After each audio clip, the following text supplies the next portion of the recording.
Hello friends, गुरी web developer channel में आपका स्वागत है। आज हम बात करने वाला जावास्क्रिप्ट ऑपरेटर।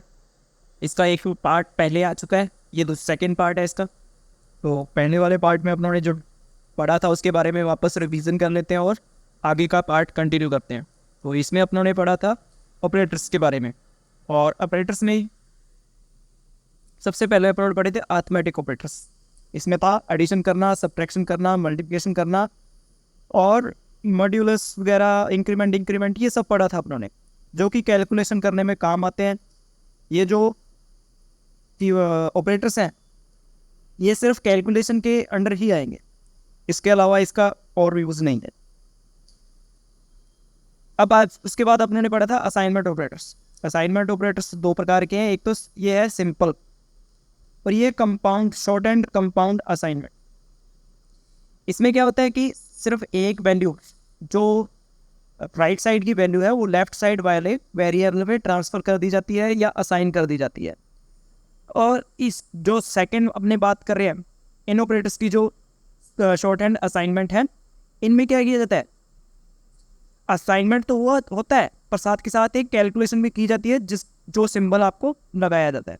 जैसे यहाँ प्लस का सिंबल है तो प्लस के साथ इक्वल लगा हुआ है, तो एक्स और वाई का प्लस भी होगा और बाद में वैल्यू वापस एक्स में स्टोर कर दी जाएगी। ये इनमें सभी में इस प्रकार का वर्क होता है। नेक्स्ट अपने बात करते हैं कंपैरिजन में।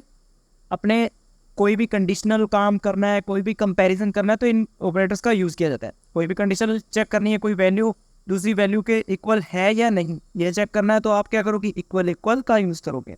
अगर आपने चेक करना है इक्वल भी है और साथ में उनका टाइप चेक करना है कि वो इंटीजर और फ्लॉट या स्ट्रिंग आपस में इनका टाइप भी सेम है, तो अपने इसका यूज़ करेंगे।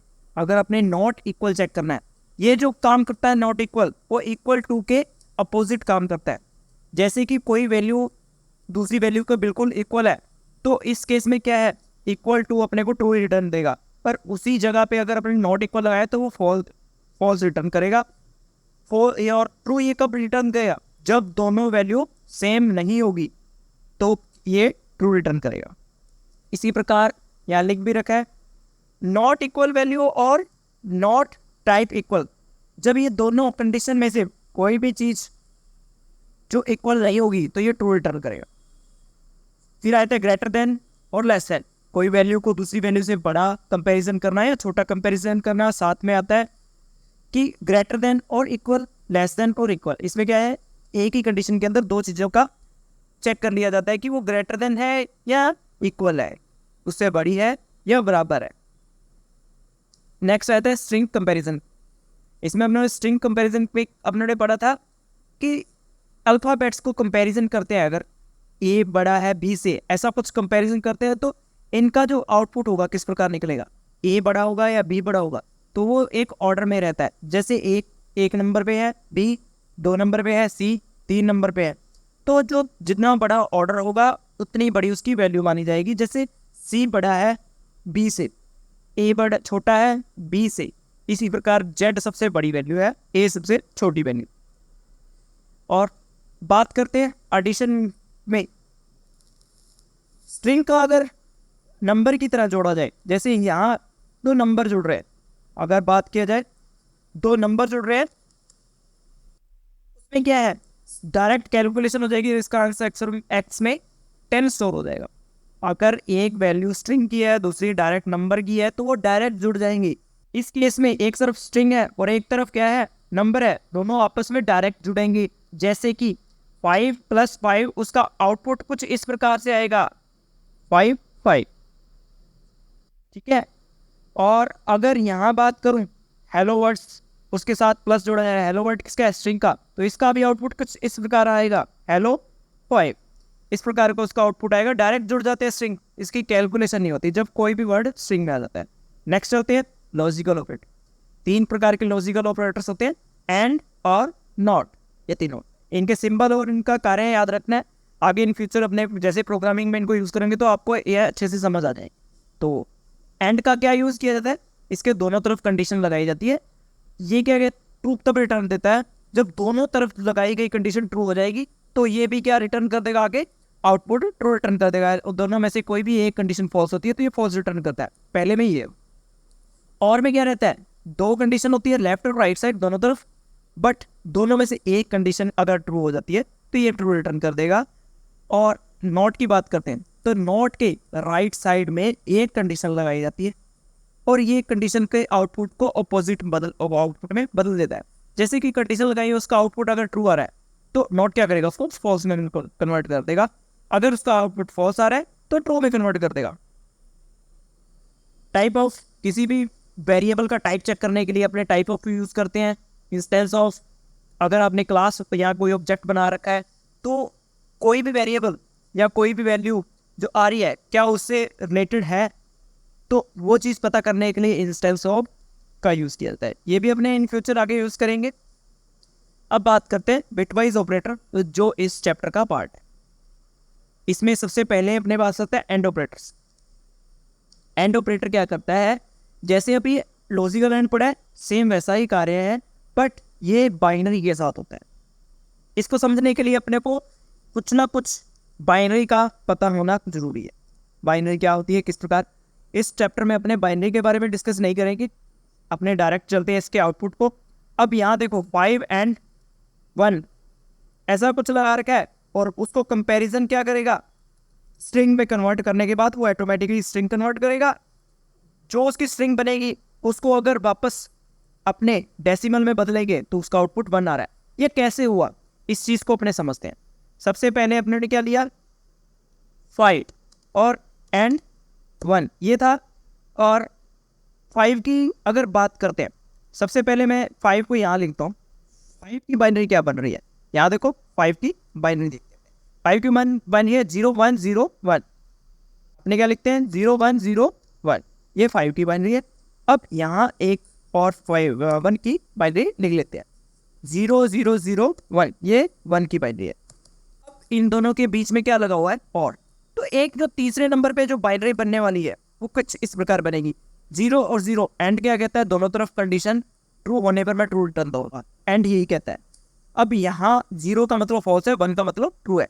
0 0 मतलब फॉल्स फॉल्स, तो इसने क्या रिटर्न किया, फॉल्स। वो और फॉल्स, ऊपर ट्रू है नीचे फॉल्स है तो क्या रिटर्न किया, फॉल्स। फिर ऊपर फॉल्स है नीचे भी फॉल्स है, क्या रिटर्न किया, फॉल्स। ऊपर ट्रू है नीचे भी ट्रू है तो इसने क्या रिटर्न किया, ट्रू। ये चीज़ रिटर्न हुई। इस चीज़ को अगर वापस डेसिमल में कन्वर्ट करते हैं तो ये एक की बाइनरी ही बन रही है। इस प्रकार एंड का कार्य हो रहा है। अगर इसको मैं कंसोल करके देखता हूँ, यहाँ मैं कंसोल लगा देता हूँ, कंसोल डॉट लॉग और 5 और ब्रैकेट्स बंद, इनको मैं कमेंट कर देता हूँ यहाँ से, और इसको मैं सेव करता हूँ और इसका आउटपुट चेक करते हैं। 1 ईयर है, ठीक है। अब नेक्स्ट अपने बात करते हैं, इस कौन सा ऑपरेटर था, और भी उसी प्रकार से जैसे और काम कर रहा है लॉजिकल, उसी प्रकार से इसका आंसर देख लेते हैं, फिर देखते हैं कि इसका आंसर क्यों आया, किस प्रकार आया। सबसे पहले देखा है इसका आंसर आया 5। 5 कैसे आया, अब बात करते हैं इसको अनकमेंट, चलो इसको कमेंट रहने देते हैं। ये जो आउटपुट है ये बदलेगा, कैसे बदलेगा, और क्या कहता है, दोनों में से एक कंडीशन ट्रू होनी चाहिए। 0 क्यों, दोनों तरफ ट्रू नहीं है, दोनों तरफ फॉल्स है। फिर नेक्स्ट क्या है, एक तरफ ट्रू है एक तरफ फॉल्स है तो ये ट्रू रिटर्न करेगा, दोनों तरफ फॉल्स है, ऊपर भी फॉल्स है नीचे भी फॉल्स है। नेक्स्ट क्या है, दोनों तरफ ट्रू है। ये जो बाइनरी बनी है ये 5 की बाइनरी है, तो इस प्रकार और वर्क करता है। नेक्स्ट बात करते हैं और नॉट की। अब नॉट में किस प्रकार, जैसे लॉजिकल नॉट है उसी प्रकार यहाँ वर्क किया जा रहा है। बात करते हैं कैसे, यहाँ अपने एक ही आउटपुट रहेगा, एक, क्योंकि नॉट सिर्फ एक वैल्यू पर काम करता है। अब नॉट का काम क्या है, ठीक उसके आउटपुट को बदल देना, जहां 0 है वहां 1 कर दो, और वहां जहां 1 है वहां 0 कर। ये जो बाइनरी बनी है ये 10 की बाइनरी बनी है। अगर अपने यहाँ आउटपुट में जाके चेक करते हैं तो ये देखो 10, 0 की जगह 1 कर दिया, उल्टा कर दिया, ट्रू की जगह फॉल्स, फॉल्स की जगह ट्रू। इससे क्या बना, बात करते हैं नेक्स्ट एक्सओर की। एक्सओर में क्या होता है, एक्स और इसमें कुछ इस प्रकार लिखा जाता है। अब मैं क्या करता हूं, इन दोनों की बाइनरी लिख लेता हूं। यहाँ 1, इसकी बाइनरी है 001, स्पेस दे देता हूं ताकि दोनों एक साथ आ जाए। बात करते हैं ये आउटपुट किस प्रकार कन्वर्ट करता है।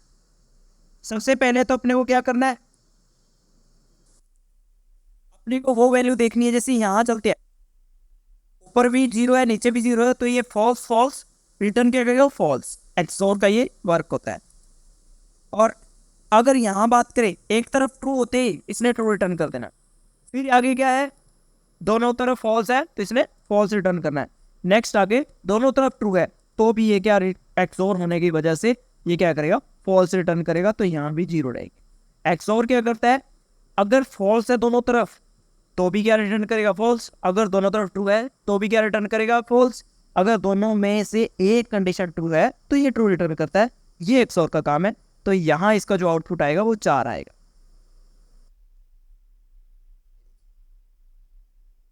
ठीक है, अब बात करते हैं next, left shift, right shift और अनअसाइंड राइट शिफ्ट।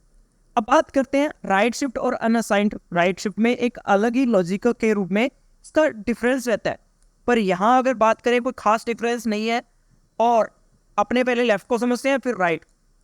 लेफ्ट में क्या होता है, एक ही वैल्यू, एक वैल्यू है कुछ इस प्रकार लिखी जाती है।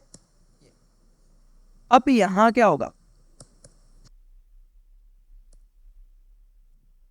इसका वर्क होता है 5 की बाइनरी में एक जो बिट है वो नया जोड़ दो और उसे लेफ्ट की ओर शिफ्ट कर दो, कुछ इस प्रकार का काम।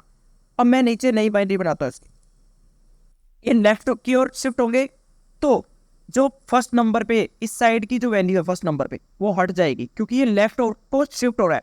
तो सेकंड नंबर वाली वैल्यू पहले नंबर पे आ जाएगी, उसके बाद 0 1, लास्ट में क्या जुड़ जाएगा, 0। इस प्रकार की ये बाइनरी बनी है। ये क्या करता है, लेफ्ट साइड की ओर वैल्यू को शिफ्ट किया। इन्होंने क्या किया, इसको आगे लेके आए।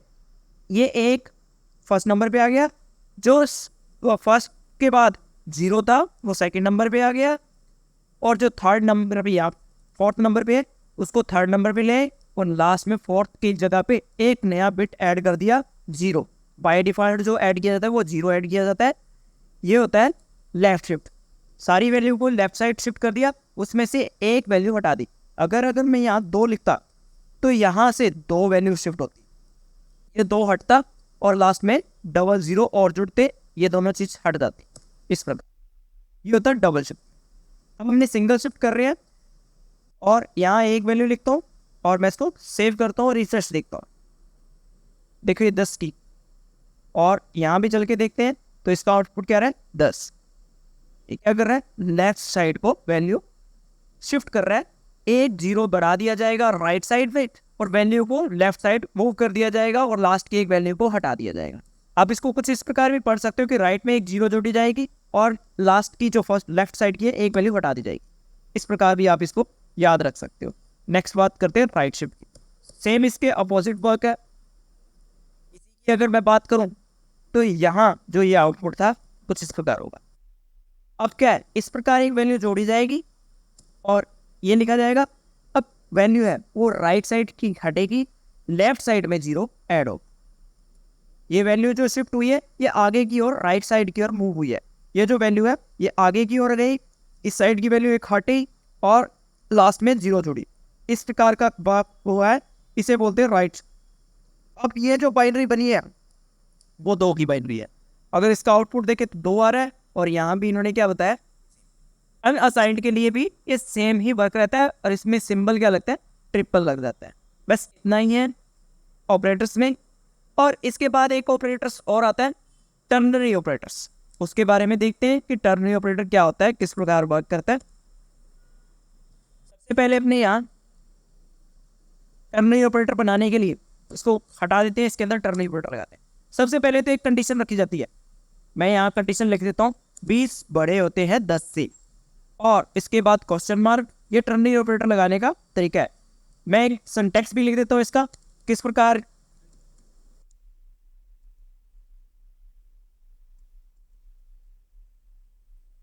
कंडीशन, उसके बाद सिंबल का यूज किया जाता है, उसके बाद ट्रू होने पर जो मैसेज प्रिंट करना है वो, और फॉलन, उसके बाद फॉल्स होने पर जो मैसेज शो करवाना है। इस प्रकार का इसका सिंटैक्स है। सबसे पहले कंडीशन रखी जाती है, अगर वो कंडीशन ट्रू होती है तो ये मैसेज प्रिंट करवाया जाएगा, फॉल्स होती है तो ये। अपने यहाँ इसको इम्प्लीमेंट करके देखते हैं। यहाँ एक फर्स्ट नंबर पे कोई भी मैसेज लिख सकते हो, आप लिख सकते हो 20 इज बिग,